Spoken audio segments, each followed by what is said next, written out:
We are live. Hello. Yeah. So you're in South Africa right now? Yes, indeed. It's been an eventful couple of weeks, to say the Mhm. least. um, Yes. Honestly, as many people in South Africa, and I'm sure the world knows, things have gotten a little bit shaky again with lockdowns, and especially in Europe.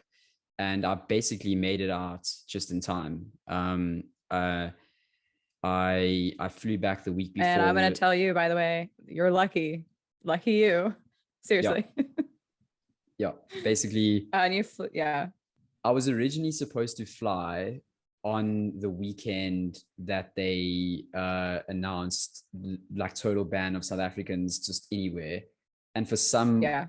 odd reason I had booked the week before a few months back to come back a bit earlier and spend some time with my friends, so it all worked out crazily well. I'm just thanking whoever is looking after me for getting me here safely. But yeah, it's been it's you can't help but not stress during these times. It's you can do everything. You can meditate. You can be Yep. carnivore. You can be whatever. But there's just like a collective anxiety, which is very hard to not experience. So I must say, I'm a very calm person, but those couple of weeks leading up to me leaving for South Africa, I Yeah. honestly felt like a level of anxiety that I haven't felt in ages. So I Yeah. understand people are coming from. Oh, yeah. I mean, we're kind of just thinking, we're like, what is going to happen?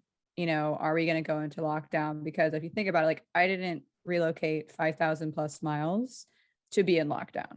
Like, I didn't do that. I didn't do that to have a smaller space here and just like go through that mental hula hoop again, where there's places in, the States that are wide open, right?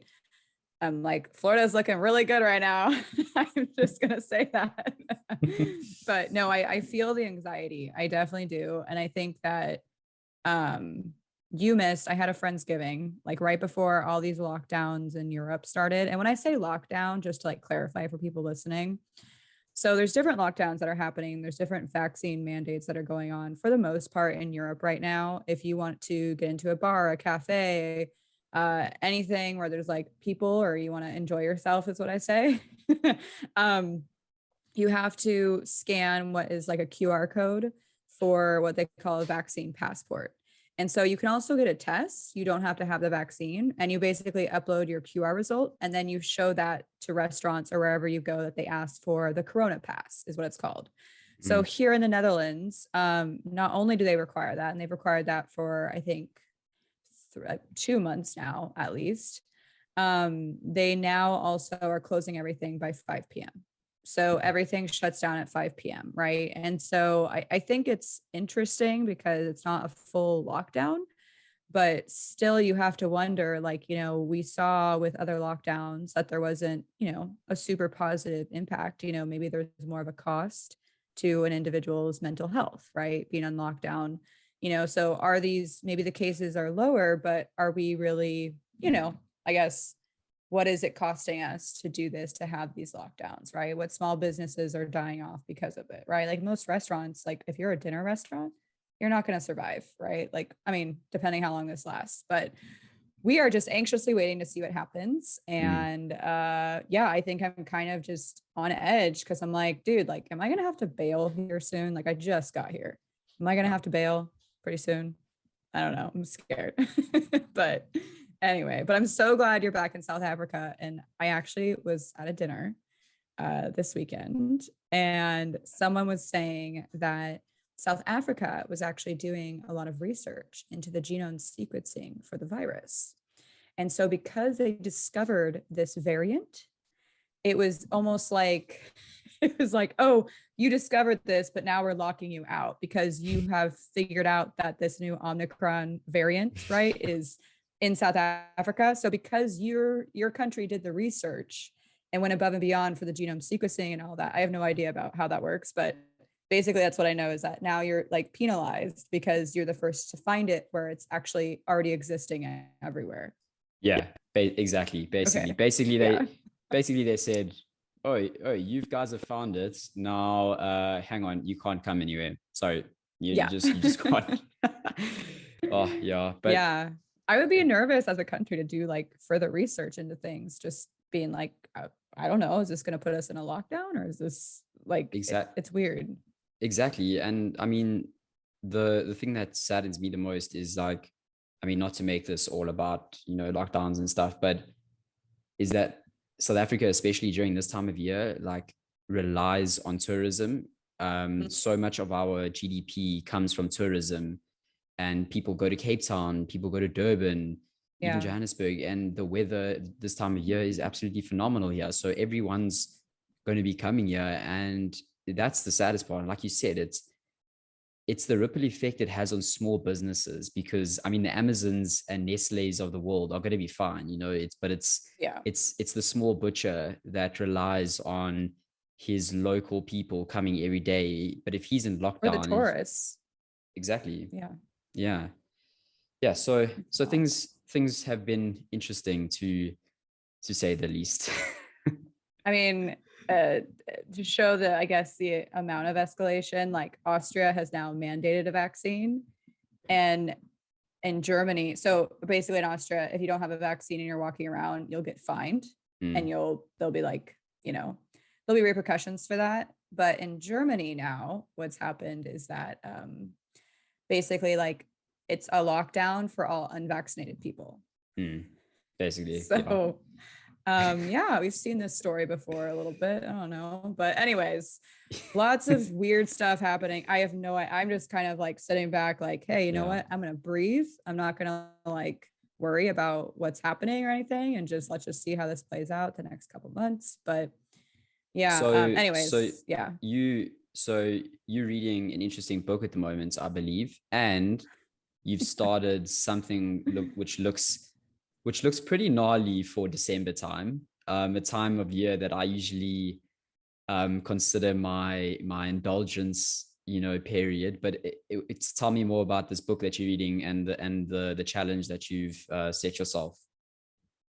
Yeah. So I'll just back up that, like, we had a Friendsgiving, like a Thanksgiving. I ate whatever. And I was like, okay, cool. We had like another Thanksgiving the following week. And I ate whatever during that meal too. And I So was wait, you like, had oh, two? it's Did you have fine. two? Yeah, I Two? had two things, two turkeys. Okay, nice. One was actually like amazing because it was smoked. Like I still don't like vegetables. So like maybe I'll have some potatoes. Hmm. But like, I mean, cranberry sauce on turkey is just, like it's a staple, right? Like Oh ratio yeah, on turkey is like half and half, right? Like you yeah. can't eat turkey. I mean, you can, but like with cranberry sauce, that's like very Thanksgiving. And I was just like, oh, this feels like home. So I kind of got in a spot where I was like doing the walking. I still wasn't working out. Like I think I'd done like 2 workouts and I was like, oh, whatever. And I'm like, you know what? Like weakness is winning. Like I feel like right now, like my weaknesses are just like they're building up, right? Hmm. I gained 8 to 10 pounds after doing the walking, right? I was doing all this cardio and I think I was stressed out. So like I gained 8 to 10 pounds. And I was just like, you know what? Like screw this. Like I don't want to go down this path.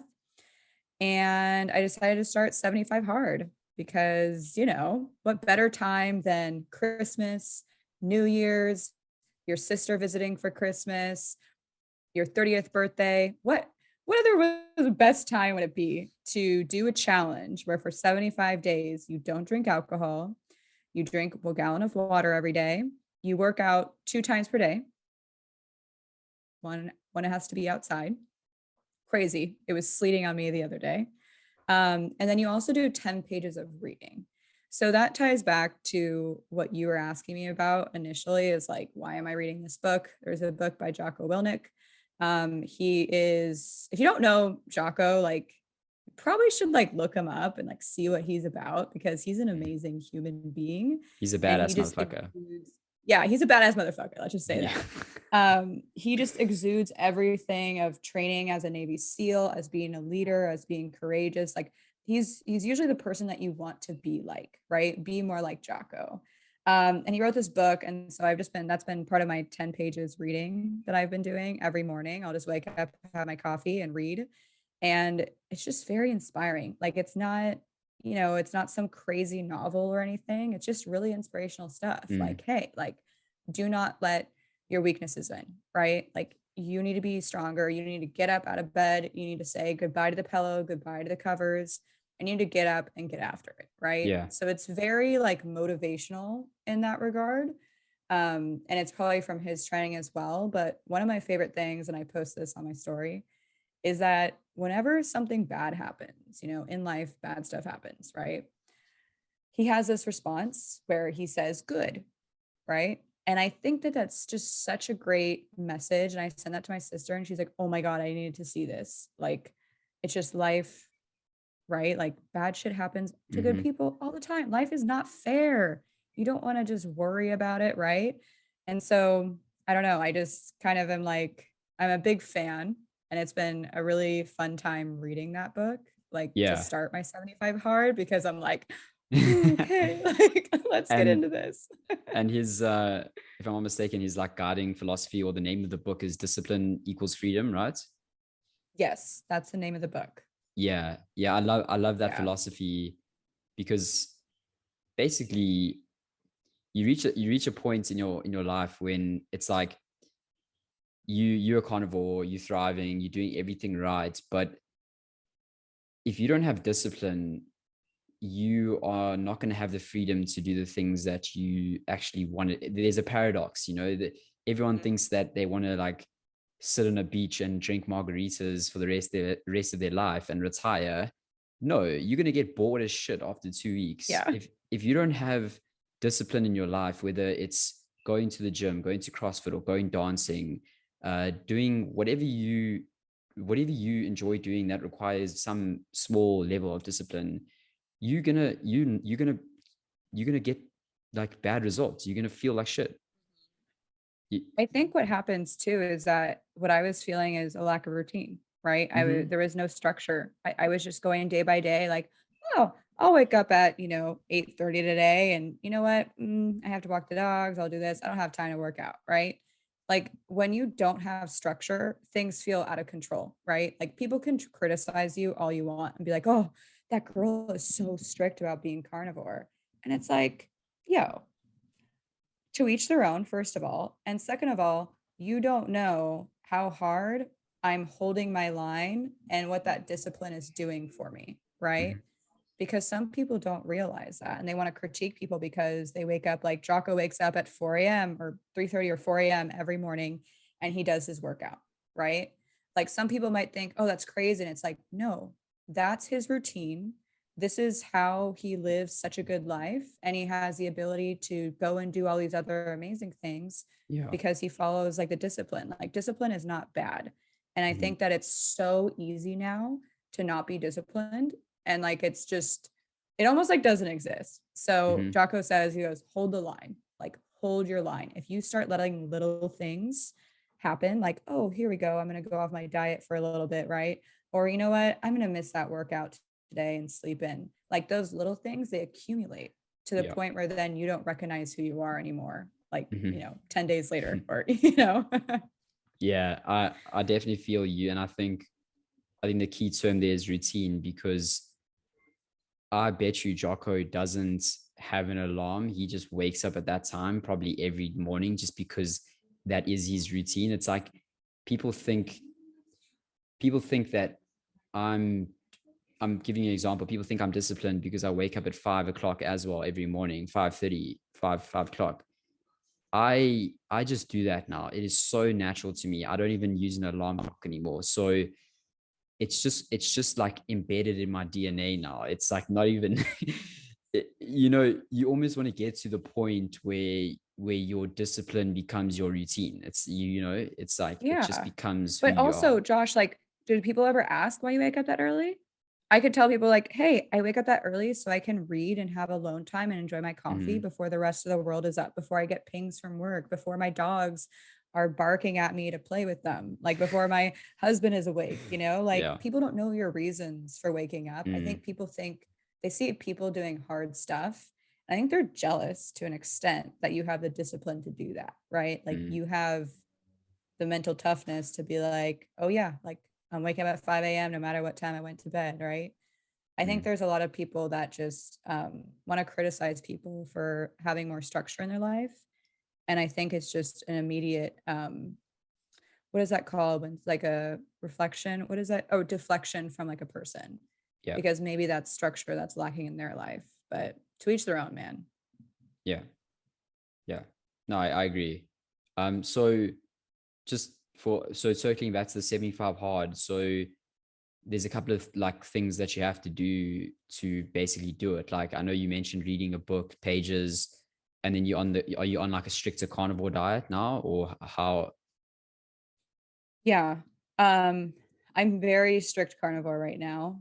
To the point where like I'm so excited about this, and I feel like this is nothing compared to actual struggles that people go through, that I'm like, okay, I Mm, cannot eat, sugar and all those other things and carbs for a certain amount of time, like 75 days. Like that's nothing, So like in my eyes, I'm like, okay.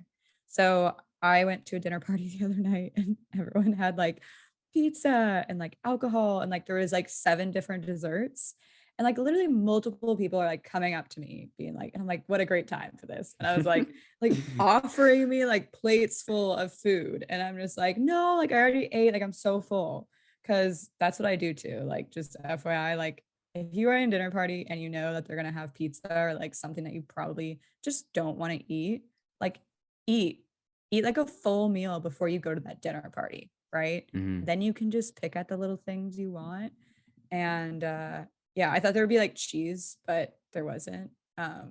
What? So There was yeah, no I know. cheese in Well, Netherlands? What? Are you sure I you were know. even there? I know. I brought cheese, but it was kind of awkward because it was like it would be like the only cheese, and I was like, "Damn, am I gonna like open up this cheese?" Because it was like packaged all nicely.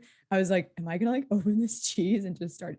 But it was totally fine. Like I was full, but I think Yeah. a lot of people like multiple times. It's like, dude, offer me 5 more times. Like I'm gonna say no. Mm. Oh, and by the way, the point of this is that with 75 hard, if you veer from your diet, if you don't do your 2 45-minute exercises per day, if you don't do your 10 pages reading, if you don't eat a gallon of water, if you cheat, you have to restart from the beginning. So it is supposed to be something, a tool that you can use to do this for 75 days consistently. It's not Mm. meant to be like broken up with cheating or not doing it. It's consistency with this. Why is it 75 So days? Do you know why? I mean, it's quite an odd I don't number. know. The guy, Andy Frisella, I think is his name, starts Andy F. Let's call him Andy F. He has a podcast and everything, but I think it kind of aligns with some of the logic, I think. I would say with like, the 30-day like restart that people would do on Yeah. paleo. What, Yeah. what, what is that 30-day? What was it The called? I don't 30, even remember. wow, I'm blanking so hard right now, but Yeah, I totally forgot. I was like, wait, that was like I 4 know years ago now. there's like animal based 30 and then you get something 30, but it's the paleo version. Yeah, so it's something like that, but this is supposed to Yeah. encompass your life. It's not supposed to, Mm, so the reading is supposed to make you smarter, right? Because you should be reading every day. The 2 workouts today are to make sure to break up your day. So you're not just like sitting in a desk all day and you actually are outside, right? One of the workouts has to be outside. I picked the worst freaking time for this, man. I did a 45-minute walk in like sleet. Like it was like, anyway, it meant to go outside, right? So there's reasons for every little like portion of this, but it's giving you like structure that I so badly needed, but like I didn't know I needed. Like these things are mm. fun. And one thing I will do, or I am doing, Josh, that you're gonna just freak out over. Well, 2 things. One thing, you're not gonna freak out. It's fine. One thing is that I'm actually recording my food because I'm freaking out. Hang on. I I'm freaking was. out. Stop. Are No, you I'm freaking joking. out? I'm joking. So I am using a tracker for my food because Okay. I wanted to know what percentage of protein, like how many grams of protein I was eating per day compared to fat, right? So then I can actually look at it and like take notes. Because the other thing is you take notes how you feel Mm, like during the day. Like you should have a journal where you like journal how you feel. Or you can just do it in the 75 hard app. But I think that helps too, because then I can look and be like, you know what? I wasn't really feeling it this day. Oh, okay. It looks like I ate like a very little amount of protein that day because I was just like running all over the place. I didn't eat red meat that day or whatever, right? You can just like look back.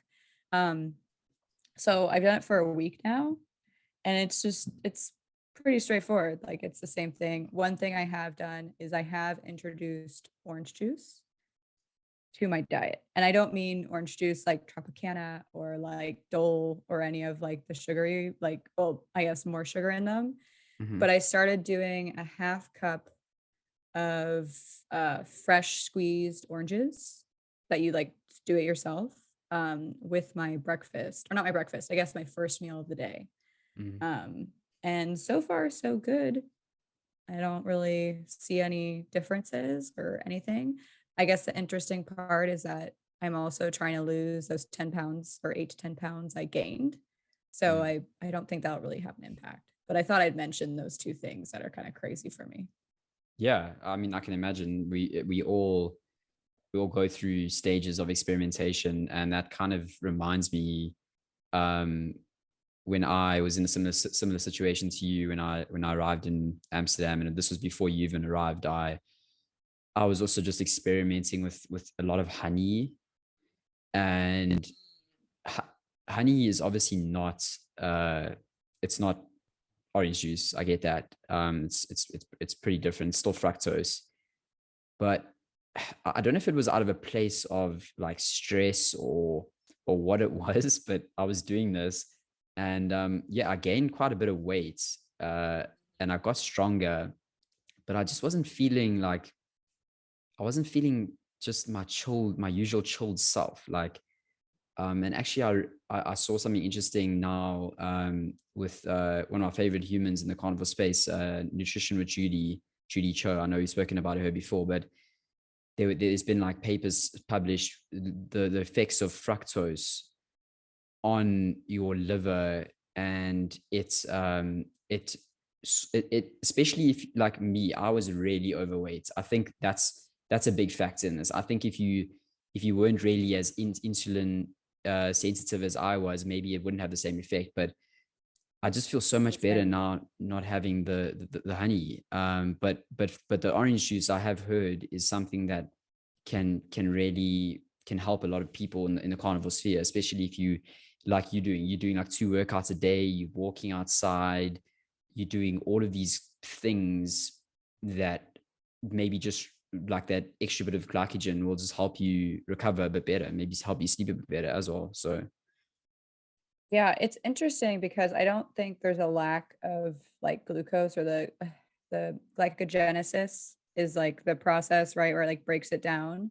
But I mm, guess with like eating high protein, you never have like an issue with that. But I am very curious because it's such a small amount mm, that like I wonder what effect that'll have. But like with you, you had that effect with like honey. It's like, I don't know. So I think after this week, I'll probably stop it and then just see what happens without it for a week, mm. like with the orange juice, right? Just to see like if I feel any different. Like, I mean, I feel really good right now, besides having a bout of some situation this morning that I told you about. I may have eaten something bad last night, and I'm paying the, not like bad as in like cheating, but I think I actually ate something that might have been expired or like Mm. turned bad on me. So it's been a really fun morning And on the again, toilet. like again, there you go. Again, I say this a lot, but and I think we've both spoken about it, but when you are eating insanely fresh food that like we do, we literally Mhm. eat probably the freshest food on the planet. It's literally, it gets sliced and diced, gets packaged, we eat it. You are bound to go through periods where you may eat something that's a little bit not right, and that's completely normal. It's the not normal thing is eating a packaged product that lasts for 20 years on the shelf Yeah. and doesn't expire. So I fully get you. Like, nobody said this diet or this way of eating is perfect, and no one said that you're never going to feel like shit. I think people have that Mhm. misconception. So I just Yeah. had to say that. Yeah.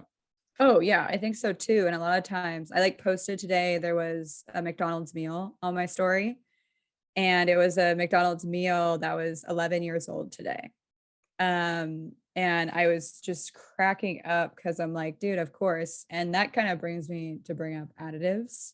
I wanted to discuss additives, right? Like all the different stuff where you read the ingredients and you're like, oh God, okay, what is in here? Okay, hydrogenated vegetable oil, canola oil, palm oil, all the oils, man. If you see anything with oils, like maybe sometimes avocado, but like if you can get olive oil and avocado oil to be like your bases, or coconut oil, Mm. like just don't avoid all like some people like me, like I'm very sensitive to those. If I eat something, like one time I had a French fry, no joke, that was deep fried in like vegetable oil, Mm. and I was just like gonna lose my, so like it just was, my stomach hurt so bad. Yeah. But like a lot of people don't realize, like read the ingredients of what you're getting, right? Like I go to the store, you probably have this situation as well. It's all over the world. You look at the mayonnaise and you're like, oh, cool. So like I went to the supermarket here in the Netherlands and I'm like, oh, I'm gonna get a mayonnaise that's, it's gonna be great. Not gonna have any like, vegetable oil in it, right? So I look at it. Oh no, rapeseed oil is in everything in the Hmm. Netherlands. Yeah. Rapeseed oil. You think that's good for you to digest, right? It's like same thing, like right when they say sunflower oil, you think, oh, like healthy. No, no, like run. It's not Mm. healthy. No, Or like exactly. cottonseed oil. Like your body isn't meant to process these vegetable oils. And they go through such a crazy amount of like, I can't, it's like, it's almost like gasoline, like what they do to these vegetable oils. And that's why like they never go bad, right? Yeah. It's Have basically you a have you seen some high. stuff there? Yeah, for sure. It's basically there's more and more science coming out now that's showcasing the dangers of vegetable oils, like how terrible they are, but your body cannot digest them. They go through a horrific process to get to where they are. It's literally taking the seeds of plants, and that sounds harmless, but they process those seeds to a point of it's not even like the same, it's not even the same compound. It's like a completely different compound.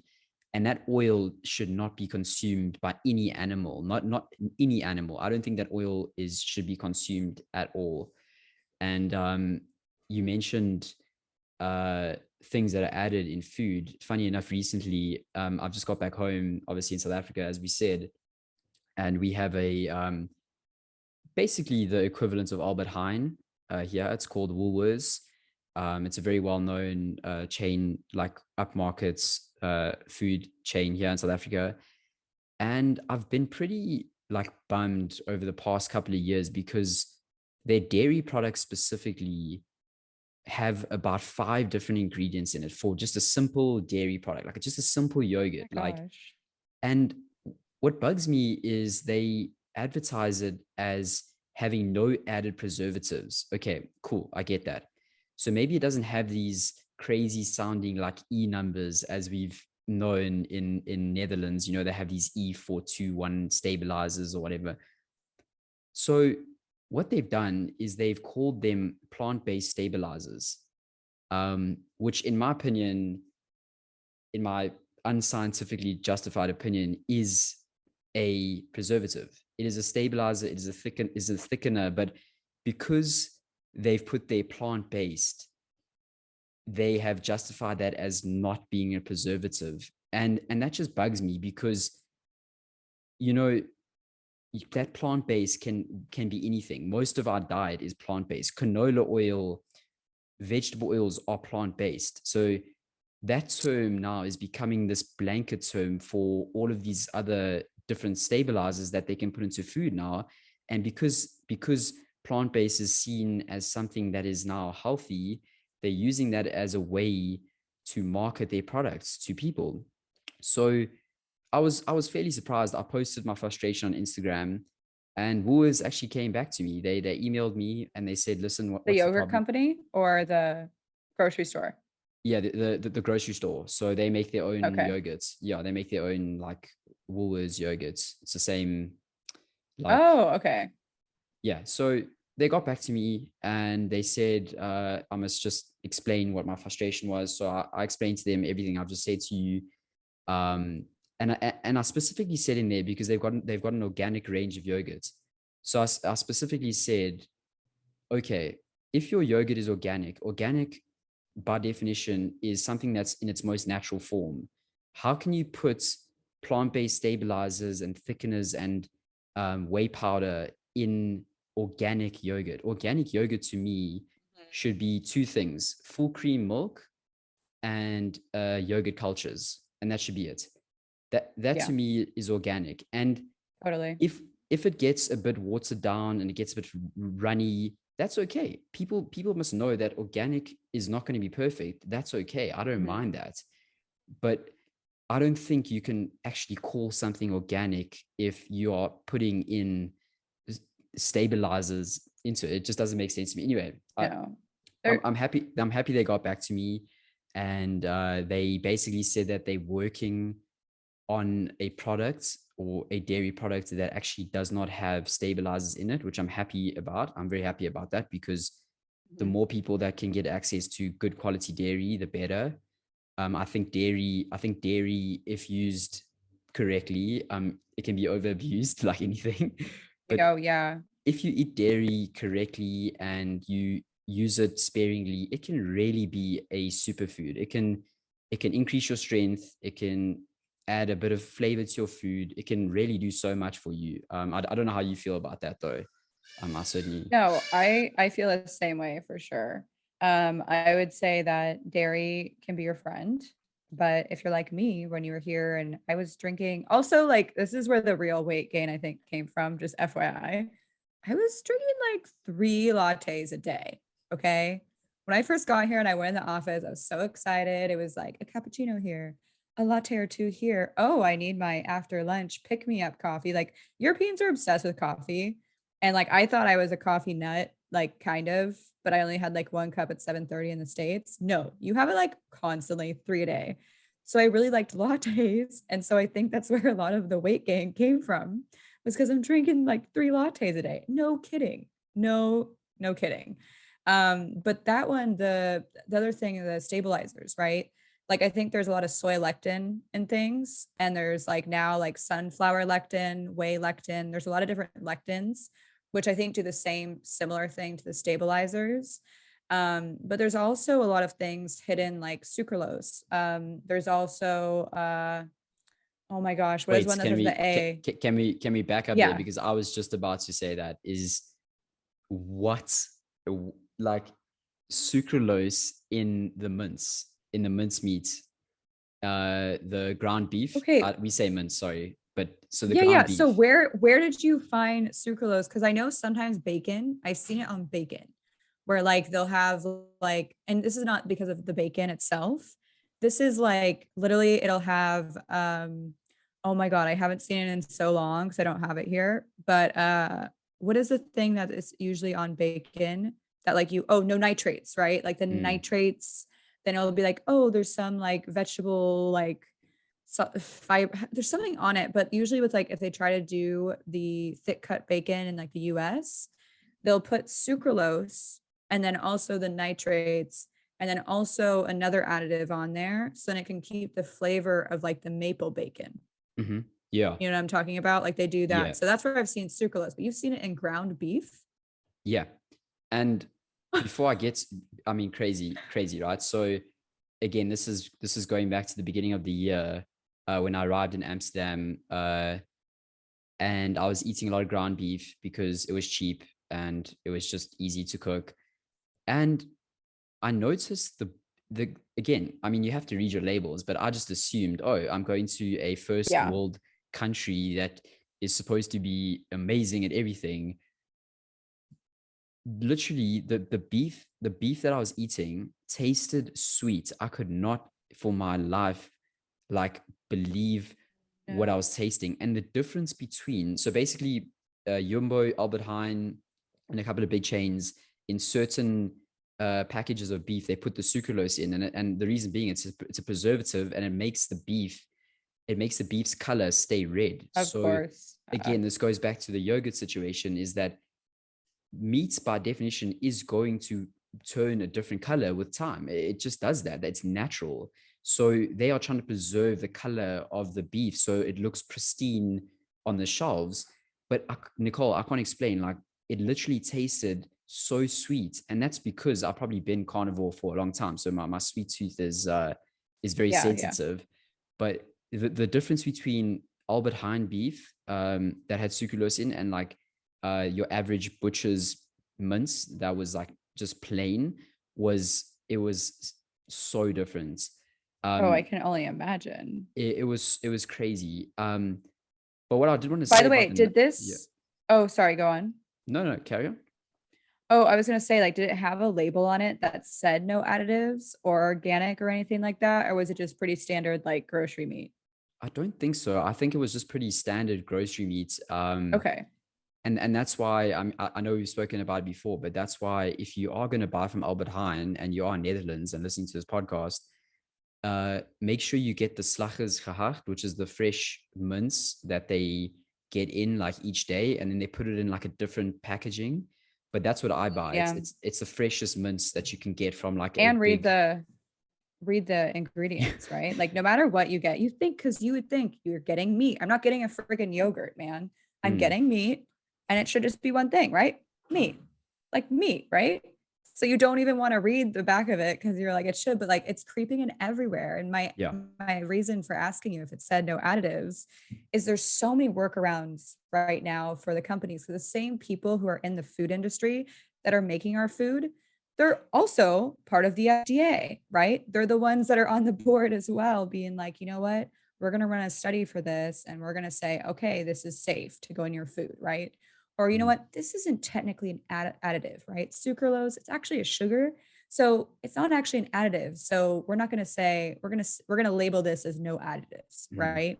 Even though it does exactly what it is, but they won't think that people read into it. So you have to be really careful with what is advertised as well, right? Exactly. Because like there's so many, yeah. And then with the nitrates scenario, I actually read something. This might be a bit controversial, but I'm sure you're familiar What is with not controversial that hasn't already been said? What is not controversial about a podcast Poop. called Meat Based? Poop is not controversial, I've discovered, but everything else is. Go on. Okay, so poop aside, so Rob Wolf said something on his Instagram the other day, maybe not the other day, but it was sometime, and I read it and I found it very interesting. Apparently, nitrates in bacon is not that bad for you. So again, that's controversial within the pure carnivore community. Apparently the nitrates don't say such words. I'm just kidding. I'm kidding. Yeah. Let me not even go there.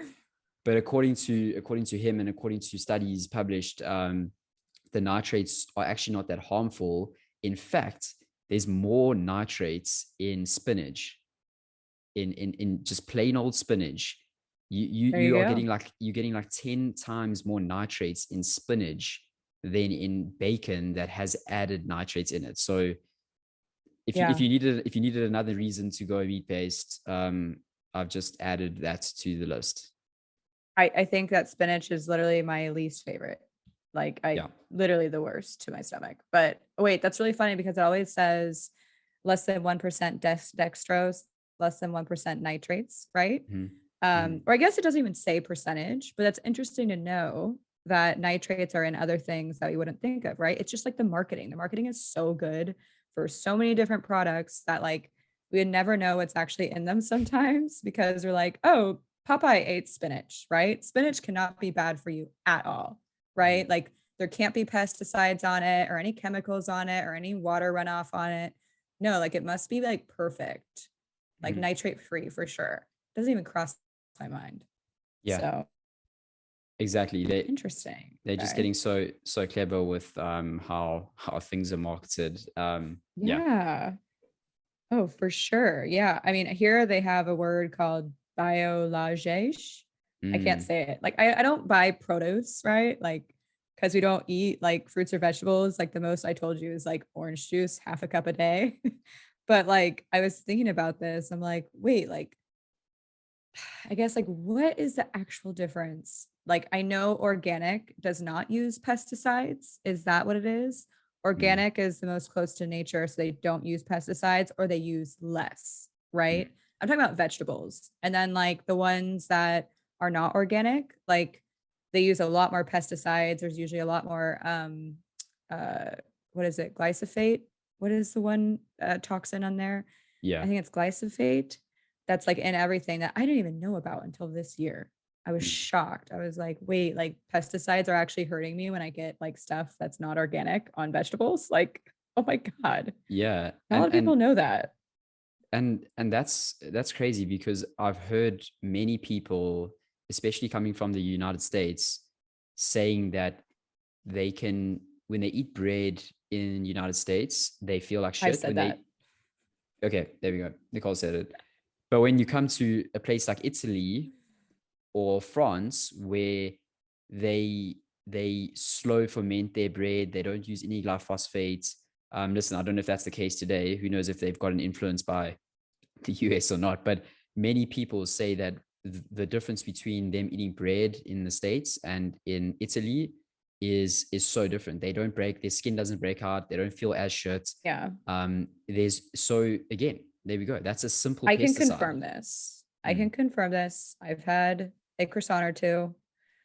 I've tried a different bread here and there. It's definitely true. I'm so sensitive to gluten. And when mm, I would try it here, nothing would happen that bad, right? Like maybe I'd have an upset stomach or heartburn just naturally from eating something like that.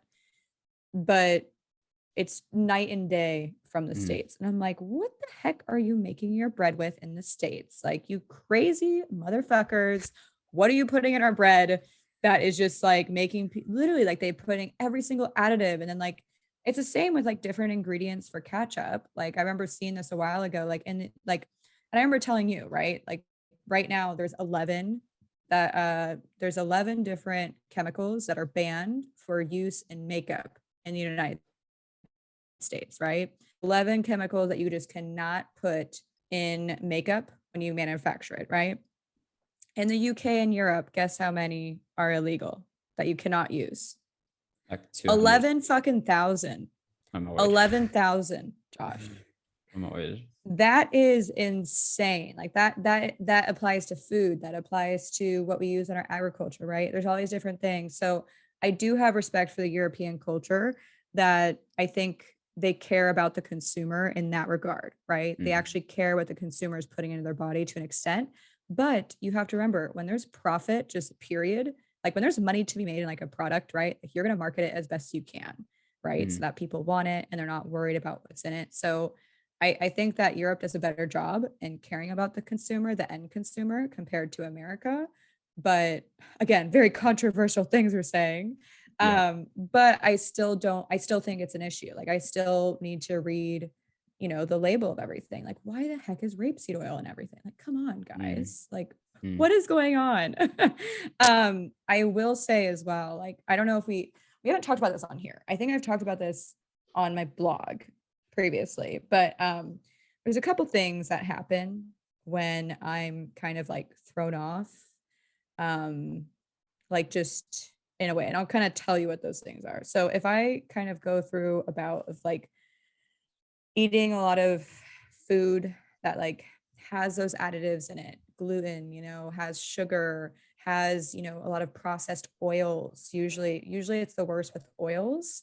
Um, and sometimes there's a mixture of alcohol and lack of sleep or whatever, right?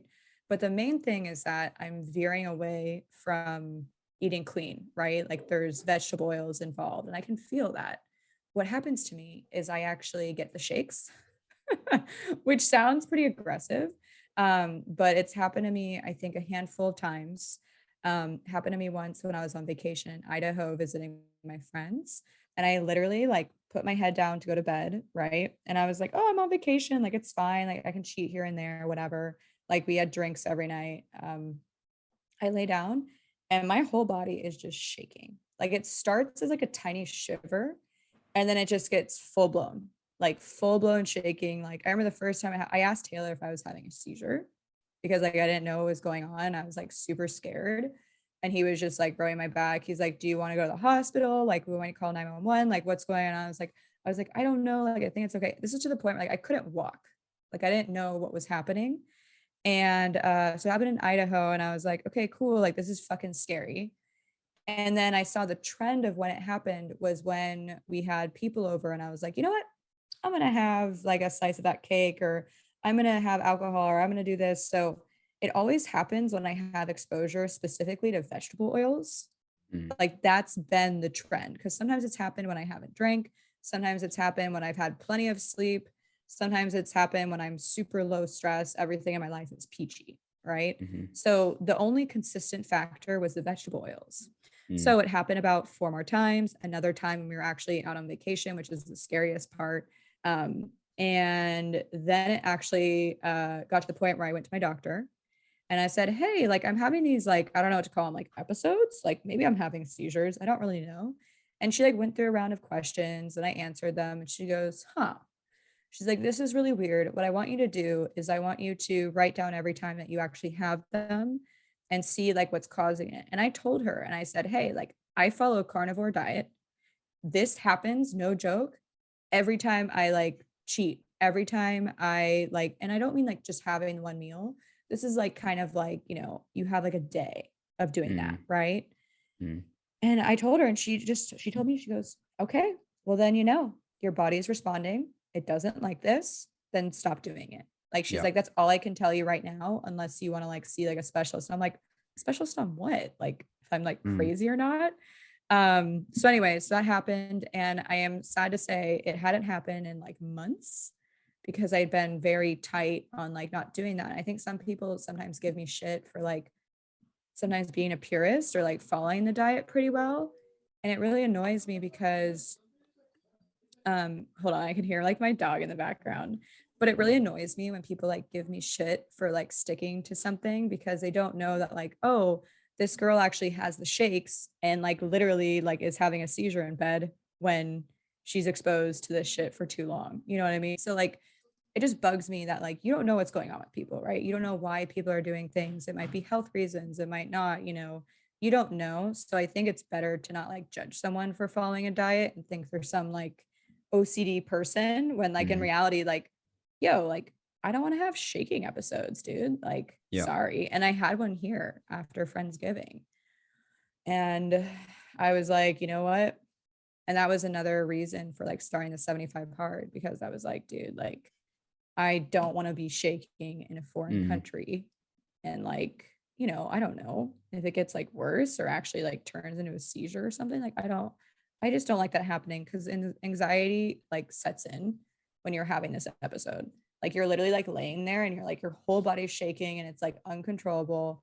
And you're just like, okay, like it'll pass. It always does. And like Taylor says to me, he goes, "Yeah, like you haven't died from this yet. Like, it's fine." And I'm like, "Wait, why would you say that?" I was like, "What?" And he's like, "I'm Thanks, just Taylor. saying, like, it'll pass. Like, it'll." I was like, "Yeah, great word choice." But anyways, my point is that it kind of turns into like an anxiety exercise for me. And I'm kind of like, okay, like I can handle this. I've gone through it before. Like, it'll be fine. But anyways, that's what happens when I get exposure to vegetable oils too much. Yeah. And Sucks. that, I mean, for me, again, that ties into, again, like what people do to make themselves feel safe.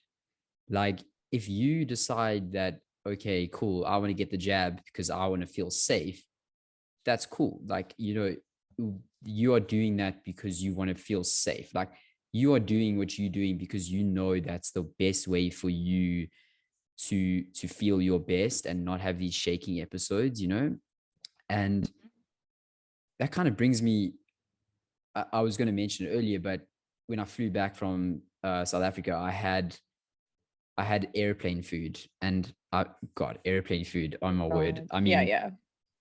you can Talk about imagine, additives. talk about additives, talk about additives. Like there was gluten involved. There was definitely vegetable oils involved. There was a dessert that I ate, which I immediately regretted, involved. It was horrible. And same as you, I didn't quite have the shakes, but I felt so shit for 2 days after that. Headaches, Yeah. aching body. It just reinforced this like belief in me that, there's a reason why I'm doing this. I'm doing this because um it makes me feel good and it just makes me perform at my best. And that is the reason why. And that's what motivates me. And I'm glad I ate the airplane food, because again, like you, I'm not so strict that I will not try different food. But every time I Mhm. do go off track, it's a good reminder as to how Yeah. good it feels to actually stay on track, and how grateful I am to feel good when I'm eating a meat-based diet. Um, and I know you mentioned the word cheat, which I love, because I we can maybe get into this, and this will probably take a whole episode to explain, but Yeah. I have carb refeed days on Saturdays normally, and it's usually white rice. But I veered away from the word cheat from my own vocabulary, because back in the day when I was just following a standard keto diet and I was over exercising and intermittent fasting, I used to have cheat days. So Saturday was cheat day. Wake up, I would have a croissant in the morning. I would have a latte. I would have two pizzas. No jokes. I would just have whatever I wanted, You would go and ham, I basically. would You would go out of go, control. I Yeah. would go so ham, and it got so like, it got so destructive at stages where those cheat days turned into cheat weekends. So Sunday came along. So if my cheat day was on Saturday, Sunday came along, and I was like, you know what?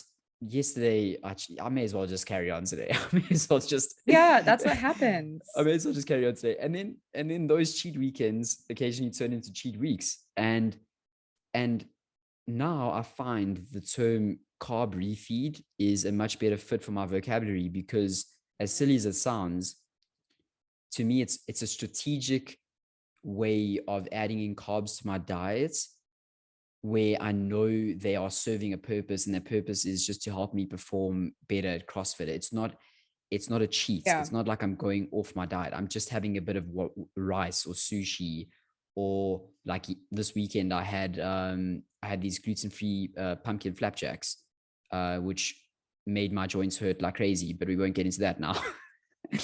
But Every I time, mean, every time I'm ever like, you know what? Let me every just try time, this. every Every time. joint in my body is like, nope, nope, nope. Yeah, your joints are just like sitting there, just going, are we ready doing this again? Are we doing this again? Okay. We need to Okay. test this. Yeah. You come from a place where you're spoiled, like carnivore spoils you, where you're like, God, I feel so good. My body can handle anything. Love I've that. done this. I had a croissant. Oh Lord. Oh Lord. And it was from one of the best bakeries in the Netherlands. Like, I'm not mad. Like, it was delicious, obviously. I had the worst heartburn. My stomach was like turning inside out of itself. I don't even know what was happening, but I was just like, everything was just upset. Like, I got really hot and like I didn't know what was going on. And I was just like, oh, and then I ended up with missing a workout because Mm. like you're just like, oh, my stomach hurts. Like, I don't want to do this. But anyways, it really is true that like she it's so hard to let yourself, I guess, like depending, you have to have a purpose. Your purpose is refeeding, right? Mm. Your purpose is not to veer off your path to indulge in your weaknesses. I think that's the biggest differentiator when people use the word cheat and when you're actually just fueling yourself with carbs, a specific one day a week because you need it for CrossFit, right? Mm. Even Sean Baker in his book, I was actually rereading this today. I was going to send this to you, but he actually had a section for like top performing athletes, right? In terms of like sometimes carbs that they can use to like help leverage, right? His main thing is getting enough protein and getting like the food Mm. that you need, like the meat that you need. But he also said, like, in some cases, you will have to mix things up and see what works for you, like you doing CrossFit. So I absolutely am going to adopt your refeed if I ever get to the point of like being a pretty, like, if I ever get into CrossFit, I will refeed myself probably. Like, I think I will. So if I ever get into like top cycling or like, sorry, let me rephrase that. If I ever get into intense cycling again or like CrossFit, I will definitely use your refeed. So just on Saturdays, you like do like every meals with rice, or is there like one specific meal? How much rice do you eat? It's really not a lot at all. It's literally like I don't know, like a cup of white rice cooked, or Oh, like sushi. 200 grams or something, like Yeah, maybe, and I, or I think it's like less than 70 grams of carbs or less than 50 at some oh stages. wow, So okay. it is it is the bare minimum. And I used to have like honey in those days as well, but like I said, I'm a little bit like off the honey now, and I just I feel hate better honey. with the yeah. Honey's the devil. No, like it's disgusting. No, like I actually hate Yeah, honey. I am like the one person in the world who actually hates honey through yeah. and through. Wait, so I have a question for you. So what has been the biggest difference you saw doing the refeed with the rice on Saturdays, about 150 grams or so, 70 grams of carbs? What Mm. has been the biggest differentiator that, like, I guess is keeping you sticking with the refeed days? I just think the pure like explosive strength. It's hard to explain. So actually, it's not hard to explain. Why am I even saying that? It's easy to explain. CrossFit is a very explosive sport, and I've done it with just pure carnivore for a long time, and you just can't seem to get into that fifth gear at times. You know, when you need to do a ring muscle up, when you need to do handstand walks, and you need to do pistol squats or whatever. I This all feel that sounds really hard, by the way. I'm never doing yeah, CrossFit. it's pretty difficult. but Okay, yeah, but but the beauty is, I mean, I tell everyone about CrossFit, I love it, is that there's scaling options for everyone. So whatever you can't do, there will always be a version of that exercise that you can do. Like it's oh, crazy. People get super inventive. Like for instance, on Saturday we trained at my local box here, Motley Crew CrossFit, and the workout had bar muscle ups in, which for those that don't know, a muscle up is you basically do a pull up, but you've got to lift yourself over the bar and you've got to do like a push up on the bar, basically. So fun. it's Okay. pretty gnarly. It's pretty gnarly. And gnarly, is that the right term, Josh? I Yeah, don't know. yeah. I've just said It's intense. it's intense. Um, but the scaled version for like people that can't do a muscle up is you put a box underneath the bar and you go underneath the box, and you all you do is you jump. So you use the box as a step.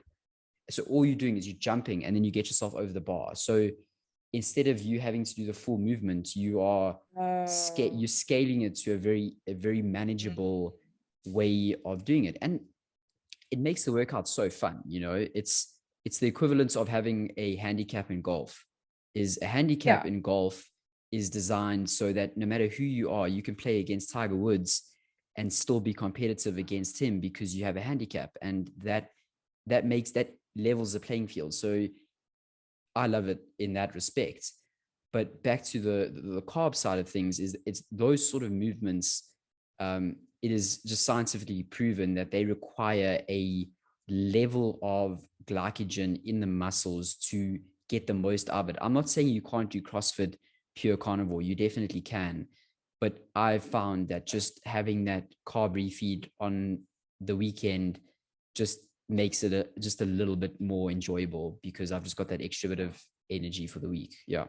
Yeah. And again, like this is a place where like we're not purists anymore. Like I don't think there's a one size fits all, whether it's your workout, whether it's your diet, whatever. Like, so I think that I don't know. I hope people can be more open about, if they do refeed, right? Like as a carnivore, because I honestly like I also like CrossFit, you doing CrossFit, like that's amazing. Like I think there are carnivores like Sean Baker, who is a freak of nature, right? We know that. He's broken Mhm. world records. He like, and he's like 50 something, right? Or is he like almost 50? I don't know.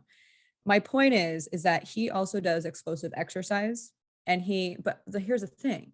He eats so much, right? Like Mm. he literally eats so much. So I wonder if there's ever a uh like not saying like for you, but maybe, I don't know. But like maybe it's like, do these people need to eat more? Cause like Taylor would eat the same amount of like steak and food as me. And I'm like, dude, like you should be eating another steak. You're 6'2". Like, and he's like, oh, I don't know. And I'm like, no, like you should, but like he doesn't work out. Yeah. So like if he doesn't have that output, he probably doesn't need that other steak because of his height and our like difference in weight. But all I'm saying is that it looks like it can work. There's also a very famous rugby player. I can't remember his name because I don't follow rugby. That's also carnivore that doesn't do that. But like, I don't know, to each their own, man. If you want to do a refeed day and like yours is not like every meal, it's literally like that. Okay. Can I just say something though that I just realized? So, okay. Carnivore Aurelias, I can't say it. Carnivore, you know, the Instagram name Carnivore Aurelias. I can't say it. Yes. So like he eats potatoes. Like he literally, I've got a like bug I to pick just with him. saw. So let's get this out of the way. Okay. So let's get this out of the way. All right. Yeah. This is like we're not talking shit, but I just want to know what the fuck's going on. Like, so I'm about to write to him because I literally was so confused with like his messages, and maybe I'm seeing different posts, or like maybe they're really far apart in time and he's reintroduced something and I missed that story about him reintroducing, but he eats oranges and fruits. I think maybe honey. But he also eats potatoes with like every meal, like with his steak. And like, so I'm like, okay, like this guy must be like a bodybuilder, like a power lifter type guy. Like that's what I'm thinking of in my head, is that this guy probably has the genetics and came from a background of muscle and heavy body lifting in order to be able to eat the potatoes and do all this stuff. That's kind of like how I was thinking about it. Yeah. But I just thought that he was like a purist, like a carnivore purist, and like he like suns his fucking balls. So I was like, okay, right? Like, wait, am I getting people confused? No, that's him. No, That's him. no, He that's suns his him. balls Yeah. and he loves But alpacas, right? yeah. And Okay, so tell me that. What is that? So again, I unfollowed him, not out of some like tyrannical, like I just don't want to see you sort of vibe, like you don't fit into the carnivore sphere, but he's sending the wrong messages, in my opinion, big time to his audience. And that's not the reason why I have a bone to pick with him, not to sound make What would be that a your pun away. specific, what is there a But specific one that you don't like? so firstly is that Nassim Taleb, one of my favorite authors, talks about skin in the game. This guy has got zero skin in the game. We don't even know who this person is, first of all. So he's got no accountability. I am Josh Sneyman on Instagram. If something bad happens to me, or if something happens to me, I'm fully accountable for the way I've portrayed myself online. So people see the full me. People know who I am. The fact that he hides behind an alias and now creates this discombobulation within the carnivore community just bugs me a lot, because yes, like we said, glucose for many people, strategic glucose consumption like potatoes, orange juice, honey, whatever it is, can work for some people. But he forgets something so important, is that people like myself that have struggled with food addiction, carbs can be the difference between you feeling great and shit. And he completely forgets that. He likes to quote these papers on science as to how glucose is important for every single bodily function, and I've seen all his work. But again, he's forgetting the fact that, like you said, you've actually just said it, is that if you eat enough meat and enough fat, that's why I love Judy Cho. She's a legend. I love her work. Yeah. I will say it again and again until I get And her you on my also have podcast. seen her face, and she's a real person. Seen her face. I know who she is. She's written a book. She's a researcher. Yeah. If you're eating enough fats and protein, you do not need glucose. It's as simple as that. No, but you don't. Yeah. But for me, I've just found after years of modifying the diet that a little refeed has worked. But like you said, is that people who follow Carnivore Aurelias now and they want to lose, like, let's just say 100 pounds because they may be morbidly obese, and then they start adding in potatoes and orange juice, you are not going to get to where you want to be. I can guarantee you that. I could never do that and like be okay. No. So, okay, I So actually never thought sorry, about I that. feel like I just had a massive rant, but I'm just gonna put it out there. No, not at all. I actually forget, like, I mean, this person could be a troll sitting behind a computer, 1,000 pounds, just like literally like zits all over his face, just like Yep. literally like, or her, who knows, plot twist. And they're just like literally just talking about this, like, I guess, different life that they wish they had. So I guess if anyone knows Carnivore Aurelias, we'll link him in here, Carnivore maybe, I don't know. Aurelius. Aurelius. Carnivore Aurelias. There we Sorry, go. it's Yeah. really hard for me to say. I swear I went to college. um, but I guess the question is, has anyone ever seen him? Right? Because I do think it's like a cowardly thing to give advice to people when you've never seen how this person actually looks. If I'm Yeah. taking health advice for someone, I want to see that they're glowing. I want to see that they look great, that they feel great. Like I see them on a daily basis. They're not psychotic.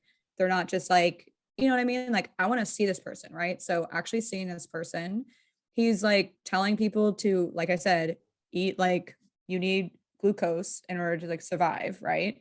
I think really what that relates to, especially in like the, ancestral diets is just have or ancestral Yeah. is like you'll have like a handful of berries, right? Because you saw them on a bush or something.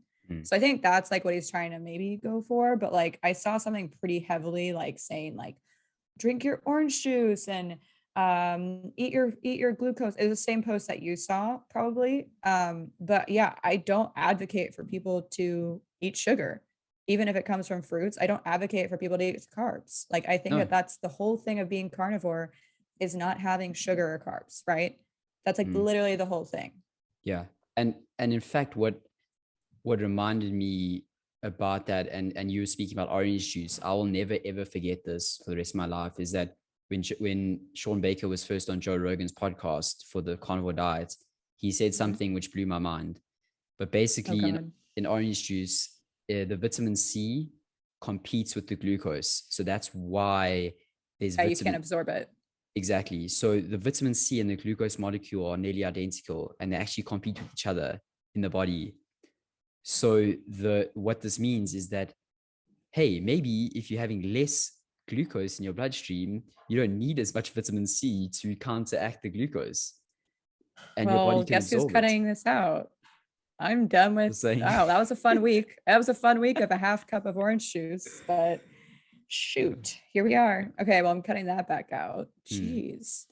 I remember hearing that as well. And there's a lot of things like that. That happens a lot though with a lot of vitamins not getting absorbed is because there's the sugar, right? Hmm. So I don't like carbs. I don't like sugar. I Can don't think that they have a place here. Yeah. And I will say with full transparency, what I have added in, and I don't think I've even told you this, but what I have added into my diets, and I started it during the winter months in Netherlands, and I've continued it now in South Africa, is cod liver oil. And I will link the brand below, but it's Nordic. It's called Nordic Naturals, and they make a cod liver oil because the omega-3 and the vitamin D in the cod liver oil, especially during the winter months, apparently is very optimal. So that is a supplement. Is it really? I suppose it is, but I mean, if it comes from an animal and nothing's added in, I don't really call it that. Like my liver, yeah, I get freeze dried in pill form. I just get yeah. freeze dried because I don't freaking like that. Like I don't like cooking it and tasting it. Maybe we can. I mean, that would be a good topic for the next Yeah. episode, is to speak about your, because I really am interested in your supplements that you are taking.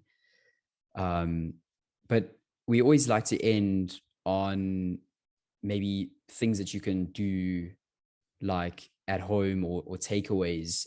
Is there anything that you would like to end off with that's like a hack or something that you've been doing that can just add to somebody's meat-based routine? One thing, I guess two things. If you ever go out to dinner or you ever go out on a social event, make sure to eat before you do, preferably red meat, so that you're full and that you're less tempted by the shitty food that people have there or the sugary food or, the foods that you might be attracted to or feel weak. Second thing is just do it. I know that sounds really just maybe like redundant and annoying. Yeah. I mean, we can say other stuff about Nike. It's fine. No, I'm just teasing. I'm teasing. No, but like, there's no time but now. Like literally, if you're going to go and start something, if you want to start that diet, if you want to start that business, if you want to start whatever you want to do, right? Like stop saying that you're going to do it and stop waiting for the perfect time. Man, like just do it. You'll be so happy that you started, right? You need to like start and just get it done. So, I think that's a good thing. And then also I think from Jocko, right? Just if something bad happens in your life, I know that's life. Life's unfair. Say good. Good. Good. Okay, cool. Right? Like one of his examples. Okay, I didn't get promoted. Good. I'm going to make myself better. So then the next time promotion cycle comes around, I am going to get promoted. Right. Or what? I couldn't hit like, that bench press of 200 pounds. Good. I know I need to perform better. I know I need to practice and train harder. So then I can do it the next time. So just say good. When something bad happens to you, say good. I think it'll really turn, I think mentally, what you're capable of, and, just like, yeah, laugh at things too when you can. Yeah. But yeah. Amen. How about you? I just wanted to sort of carry on the sort of good philosophy. I remember when I arrived in Amsterdam, I didn't have a job, and I was literally waking up every single day, emailing agencies, trying to get a job, and just nothing was happening. And I think what I like about the good philosophy is, yes, you can become better, but sometimes the universe is, I read this quote, is that God's denials are not really denials, they're just delays. So Yeah. the thing you may be not getting is just not happening right now. It's not to say it won't happen, but when you embrace the good philosophy, you are opening up to the fact that maybe it's just not the right time, but it's still going to happen. And you just need to keep chipping away. And anyway, eventually I got a job, and I can't see myself doing anything else, to be honest, besides recording me-based There you podcasts go. with my friend Nicole. but there we go. And it was a delay, but it happened nonetheless, and I'm very grateful for that. But on something that you can do going forward, we like to make this podcast very practical. When I flew back from Amsterdam, I posted on my Instagram that I had McDonald's, and I can sit here and say firmly that I don't like supporting corporations that factory farm and put bullshit in their products, but sometimes you've got to make a necessary compromise. Sometimes you got to know what to do in certain situations. And for me, that was going to Schiphol Airport at 6 a.m, being pretty hungry, went up to the till, said, "Hey, can I please have 3 sausage egg McMuffins with no bun, please?" There we go. There's a perfectly good carnivore keto breakfast for 13 euros. 5 eggs, sausage, bacon from McDonald's. So no matter where you are in the world, you can stick to your diet. It's just a matter of asking the right questions, knowing what to order, and you can pretty much eat it anywhere. So again, there's a travel hack for you, is that wherever you go, you can eat meat-based. It's easy. You just got to know what to order. Yeah. I mean, or you can pull a Michaela Peterson and have like steak in a sandwich bag, and just pull out sausage or steak in a sandwich bag, right? I love my beef jerky. I always have some in my backpack. I rarely have to eat it though, because like most of the time it works out. But like, I will say, in terms of like what you just said, like, it's just delayed. It might not happen. Like now is not like the right time. We watched, I don't know if you saw this. It's like the 14 Peaks with I haven't watched Nims. it He's yet. a Nepali mountaineer. He literally did like 14 of like the tallest 8,000 meters plus of all of the major like huge I guess peaks, like in where was it? No, well, obviously like in the Himalayas. And wait, is it the Himalayas, right? Like in Nepal, like Kathmandu, like all those places. Is that the Himalayan? Yeah, okay. Yeah. I'm like saying Himalayas, it's like somewhere else. No. But he did like Everest, and then the ones that are like more crazy that are in like Pakistan, like K2. And they ended up doing one that was in China. And it was a whole thing. It was very emotional. It was so good to see, because basically he made a goal and he said, you know what? I'm going to do 14 of these peaks that are the hardest in the world. I'm going to climb 14 of these. And I think it was within 6 months, or like within a certain amount of time. And he broke like all these records and stuff, but like it was just insane. And they're all like him, and everyone is like Nepali. So it was a really big, gnarly thing. That's just awesome, because those are the people that are like the Sherpas and everything that are helping you get up the mountain, right? Like all the Westerners that come over that want to do Everest, like they're waiting in huge queues up the mountain. Have you seen pictures of people on Everest? How there's like these huge, you should like Google it. There's these huge lines of people now that just literally like you have to like wait in a queue to get to the top of the summit. Wow. Like you should look this up. Yeah, like it's pretty crazy. But like those are like the Sherpas that like literally help you and like do everything. And so they did all those mountains by themselves. And some people die up there all the time. I'm not gonna give anything away. The guy doesn't die. Let me just say that. Like the guy is alive. Yeah. His name's Nims. And he's super awesome. But it just was very, all of my things now are like relating to like Jocko's book since I like started reading it. Like what? Naturally. Life is really funny, right? It's like everything everything is like, yeah, wake up in the morning, no days off, blah. And then it's like, okay, 14 peaks. We're gonna do 14 peaks in like less than a certain time and break all the world records. And it's like, oh, okay, like cool. So now I'm just like, if you ever see me on Instagram on one of my little like spiels, it's probably because I just got done reading Jocko, or watch some crazy climbing documentary. Yeah, that's awesome. Yeah, so I'm definitely gonna anyway, give that a watch. You should, because you're about the third person in the last 2 days that have recommended that movie, so I'm definitely gonna watch it. Yeah, please watch it. You'll have a good time. Are you a crier? Yes, I am a crier. Me too. A big one. Okay. I cried on the plane coming to South Africa. I'm not even joking. Oh my god, I love it. You got it sometimes. I watched a movie. It's called Lion. I don't know if you've seen it. It's about an Indian boy who gets separated from his family. It's based on a true story. He gets separated from his family, and an Australian couple adopts him. And anyway, I'm not going to give away too much, but it was so well produced, and apparently he got nominated for an Oscar. I don't know. Wow. But if you want to watch a movie that's like sad F, watch that. I bawled. Okay. I literally was in the corner of the plane, like just looking if anybody was watching me, and I was just crying my eyes out. It was ridiculous. So yeah. Oh, I love it. Every once in a while you need a good cry, right? Yeah, definitely. I mean, you need to watch something sad. So, but I literally, yeah. Well, anyway, hope everyone has a great week, day, month, and yeah. We'll do this again very soon, probably on a bi-weekly basis, I hope. Definitely. We'll see you in the next one. Awesome. Bye, everyone.